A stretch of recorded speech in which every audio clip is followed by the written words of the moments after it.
Pemuda Bersatu Sabah menempelak Syed Saddiq Syed Abdul Rahman agar tidak menggunakan nama sayap parti itu.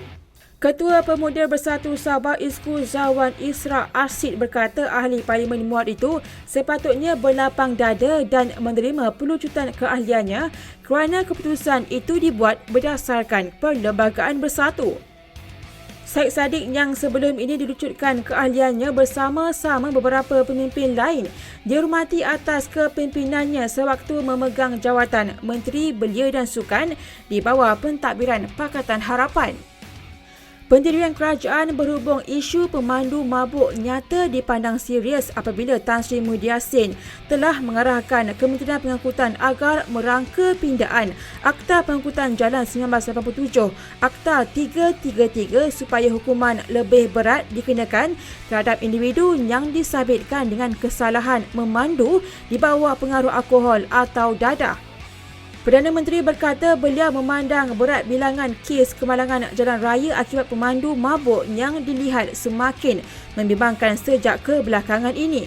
Dalam pada itu, Menteri di Jabatan Perdana Menteri Parlimen dan Undang-Undang Datuk Taqiyuddin Hassan berkata langkah segera yang akan diambil ialah memastikan cadangan pindaan Akta 333 yang dimuktamadkan oleh Kementerian Pengangkutan dibawa ke persidangan Parlimen dalam masa terdekat.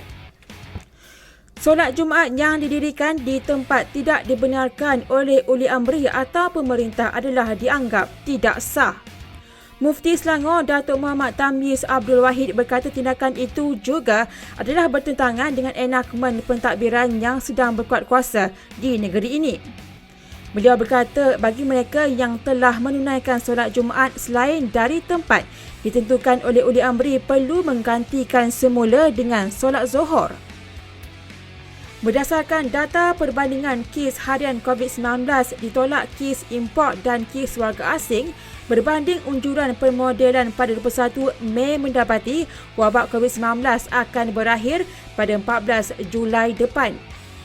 Ketua Pengarah Kesihatan Dato' Dr. Nur Hisham Abdullah berkata ia akan berlaku sekiranya rakyat terus mematuhi prosedur operasi standard SOP yang ditetapkan.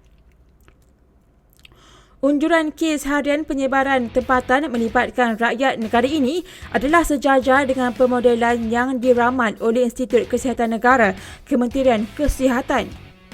Menurutnya, unjuran tersebut menggambarkan impak positif tindakan yang telah diambil kerajaan selain kematuhan rakyat terhadap SOP. Pengguna perkhidmatan pengangkutan MRT di Jakarta dilarang bersembang dengan penumpang lain atau berbual menggunakan telefon bimbit bagi menangani COVID-19.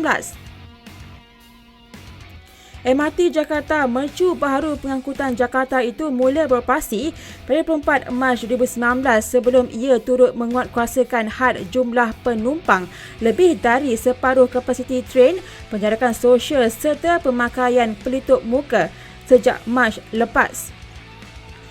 Sementara itu, menurut media tempatan, syarikat pengendali komuter PT Kereta Komuter Indonesia KCI juga dijangka melaksanakan arahan dan peraturan yang sama, iaitu larangan berbual di dalam komuter. Teruskan setia bersama Sinar Harian di portal Facebook, Instagram, Twitter dan YouTube dan jangan lupa untuk muat turun aplikasi Sinar Harian bagi mengikuti perkembangan semasa dalam serta luar negara.